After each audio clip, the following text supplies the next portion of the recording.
네, 세대부동산 서입니다. 3월 21일 일일 브리핑 해보도록 하겠습니다. 신생아 특례 대출 급증. 혹시 오늘 이 뉴스 보셨나요? 예, 급증의 의미 한번 같이 파악해보죠. 10조 대 1조, 10조 1조 기억해 두셔야 됩니다. 참으로 서천소가 웃을 일이 아닐 수가 없습니다. 서천소가 웃다. 자, 뭐 여러 가지 그 어원에 대해서 뭐 여러 가지 이야기가 있는데요. 가장 근거가 합당해 보이는 것은 서천소가 웃을 일, 경상남도 진주지방 이 토지라는 책을 보면은 이 서천소가 웃을 일이다 이런 표현이 자주 나오는데요. 그 지역에 섭천이라는 지역에 도축장이 있었다 그러죠. 예, 도축장이 있었습니다. 밑에 조금 잘렸어요. 밑에 조금 잘렸네요. 이 소가 이제 끌려가는 거죠. 예, 도살장에 끌려가는 그런 상황. 그런 상황에 어떻게 소가 웃을 수가 있겠습니까? 정말 어이없는 상황을 일컬어서 서천소가 웃을 일이라고 하죠. 오늘 신생아 특례 관련해서 정말 서천소가 웃을 일이 발생했습니다. 하나의 댓글을 가져와 봤는데요. 하락 결론을 내려놓고 결론에 부합하는 요인들만 찾으려는 느낌. 그래서 제가 반대로 댓글을 달아줬어요. 상승 결론을 내려놓고 그러면 거기에 부합하는 요인들만 한번 찾아보시라. 과연 찾는 게 쉬울 것인가? 쉽지 않습니다. 자, 가격이 미친 듯이 올랐다가 꺾였다가 반등했다가 다시 가격이 흘러내리고 있어요. 그래서 저는 요거 L자형 패턴, 요 L자형 패턴 일본식이죠. 일본식의 L자형 패턴 이렇게 나타날 확률이 높다. 왜 재건축이나 이런 상황들을 봐도 건축 비용이 굉장히 많이 상승하게 되면서 결국 아파트가 가격이 떨어져야만 뭔가를 다시 도모할 수 있는 그런 상황으로 바뀌어가죠. 거기에다가 언제든지 저는 태세 전환할 준비가 되어 있습니다. 왜? L자형 모형과 더불어서 육각순환 모형 늘 말씀드리는 부분이죠. 자, 여기 긍정적인 시그널이 와서 다시 상승의 조짐이 보인다. 재빨리 언제든지 태세 전환해서 시청자에게 더 정확한 정보를 전해드리려고 언제든지 준비되어 있습니다. 근데요, 올라갈 만한 게 뉴스가 찾아봐도 안 나와요. 간혹 가다가 뭐 몇 억 뛰었는 지역 하나 이렇게 나오는 정도지 하락에 대한 내용이 훨씬 더 많은 비중을 차지하고 있는 것이 요즘의 뉴스입니다. 주식만 띄우지 부동산을 띄우려면 천문학적인 돈이 들어요. 주식은 띄우려면 조금만 있으면 되는데 부동산은 돈이 너무 많이 들더라는 거죠. 신생아 특례 올해 32조 푼다고 했죠. 어림도 없어요. 제목 신생아 특례 대출 급증이라는 뉴스 제목이 있어요. 이게 정말 급증인지 한번 확인해 봅시다. 40일 만에 4조 원이나 신청했답니다. 이게 얼마나 큰 돈인가요? 40일 만에 4조 원 신청. 어마무시합니다. 여기에 엄청난 함정이 있어요. 주택구입자금 대출 신청이 1만 1천 건, 3조 2천억. 근데요, 주택구입자금 대출 그러면은 우리는 신규로 주택을 구입하는 것만 생각하죠. 근데 여기에는 대환 플러스 신규 구입. 이 두 가지를 같이 묶어서 해놨습니다. 그만큼 신규로 대출 받아서 구입하는 사람이 적다는 거예요. 야, 정말 이 꼼수. 오늘 뉴스 몇 건 나오긴 했는데요. 자세하게는 안 나와요. 그럼 또 제가 누굽니까? 자세하게 파헤치죠. 자, 특례보금자료 나올 때 됐다 했죠. 나올 때 됐다 했습니다. 2월 28일 그리고 3월 17일 요거 23년도 특례 때죠. 24년도 2월 28일 날 한 번쯤 발표했을 법도 한데 이때 띵가 먹었습니다. 그리고 이번에 발표를 했어요. 돈 얼마 대출 받았다고요? 4조 대출 받았습니다. 신청 기준, 집계 기준 막 저마다 달라요. 어쨌든 4조라고 기억해 두시고요. 그러면 23년 3월 달에는 3월 중순에는 어떤 결과가 있었냐면은 22조를 대출했습니다. 예, 39조 중에서 22조를 대출했어요. 절반을 넘게 대출을 했어요.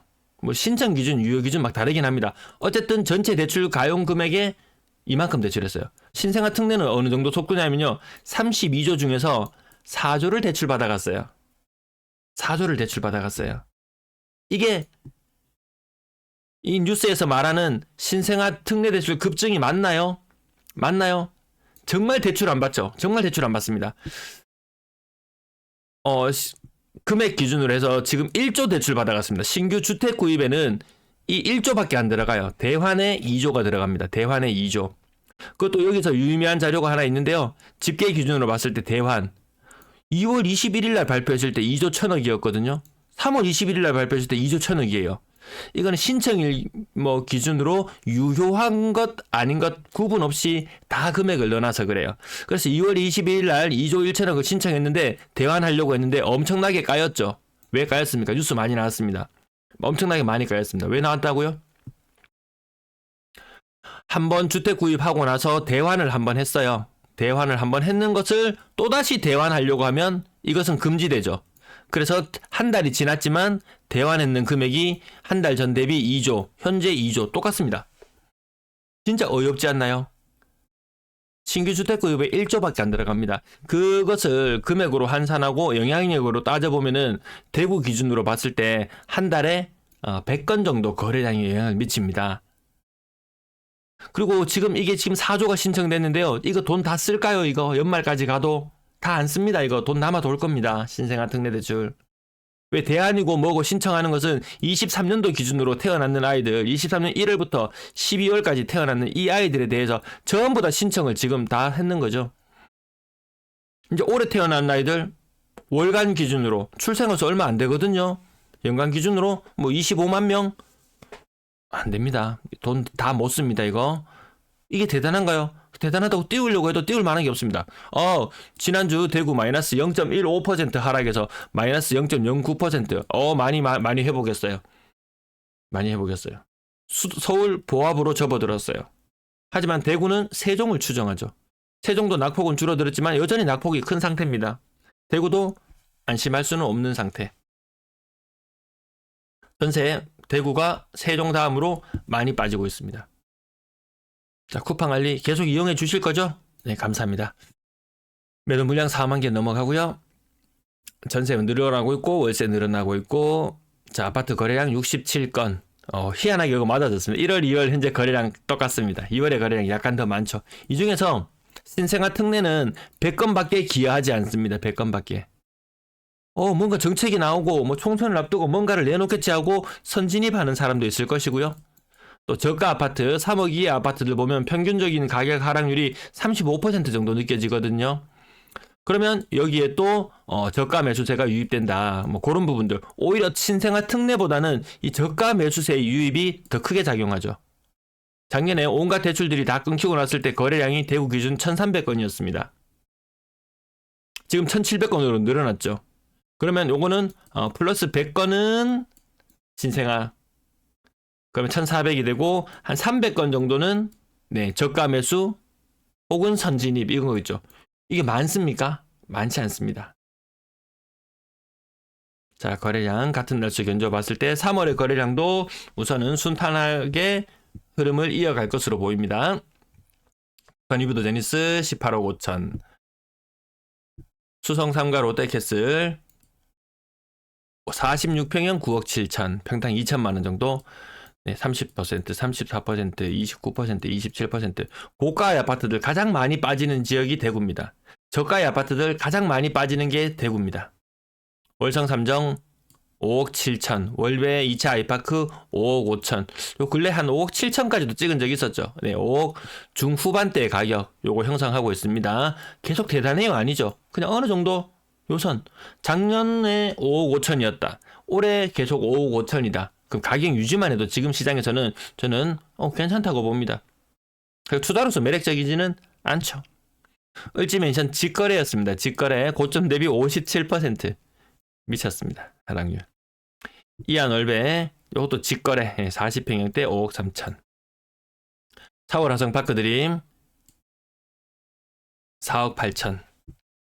자, 나머지 근래 2천 뭐 신축 가격 외곽에 4억 4천. 도심은 5억 중반. 새 아파트는 이제 7억, 6억 넘어가고 이제 분양하는 아파트는 기본 7억은 봐야 되는 그런 시장이죠. 자, 나머지 좀 건너뛸게요.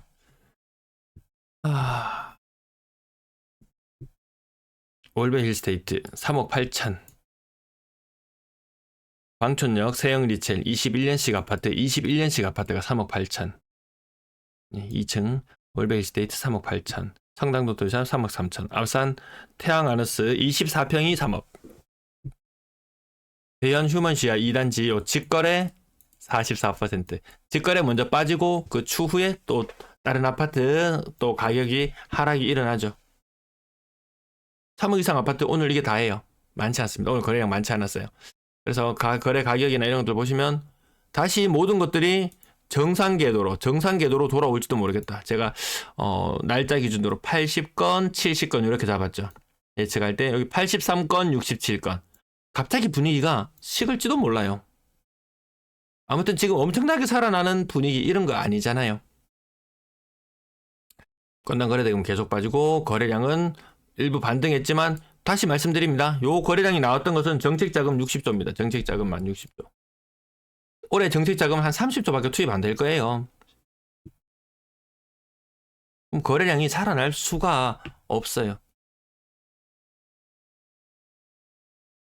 저가만 많이 거래되고 고가는 거래 안 되는 현상 계속 말씀드리고 있고요. 비중이 차곡차곡 계속 떨어지고 있습니다. 오히려 이때가 없었다면 이때가 없다고 치면은 뭐 별반 다르지 않아요. 이게 별반 다르지 않아요. 22년 끝자락 23년 그때나 별반 다르지 않은 수준까지 떨어지고요. 분양권 6건의 거래 아직까지 2월의 거래량이 정상적으로 안 되고 있고 전세 거래량 많지 않다라는 부분 계속 말씀드리고 있는 거고요. 자, 거래대금은 빠지고 있고 3억 미만 비중 올라가죠.